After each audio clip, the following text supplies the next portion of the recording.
The Haunted Dance Studio.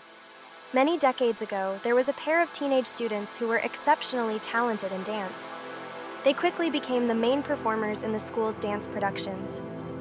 One day, they were on their way to perform at another school when they were involved in a car accident and died instantly. The teacher who had trained the students was devastated.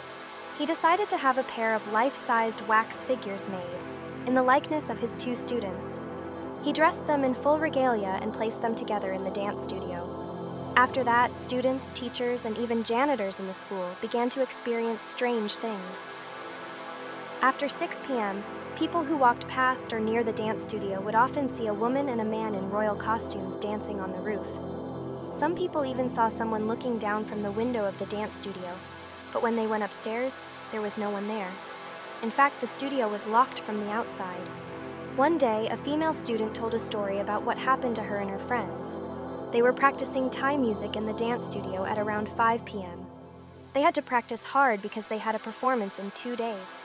One of her friends suggested that they go out to eat and then come back to practice. Everyone agreed, so they left and came back at around 6:30 p.m. When they entered the studio, they found that the two wax figures had disappeared. Everyone was shocked, but no one said anything. Then they heard the sound of Thai music playing. Before they could gather their wits, they ran down the building and went home immediately. After that, there were more reports of the two wax figures disappearing after 6 p.m. But by morning, the figures would always be back in their place. Sometimes the janitor would see the figures walking around or dancing on the roof at dusk. The frequency of these events increased to the point where the school principal ordered that chains be placed around the ankles of the two figures so that they could not frighten anyone else. After a few days, things seemed to return to normal. No one saw the two wax figures walking around the school after 6 p.m. anymore. However, every time there was a dance or music class, students would hear the sound of muffled crying in the wind, and there would always be bruises on the ankles of the two figures.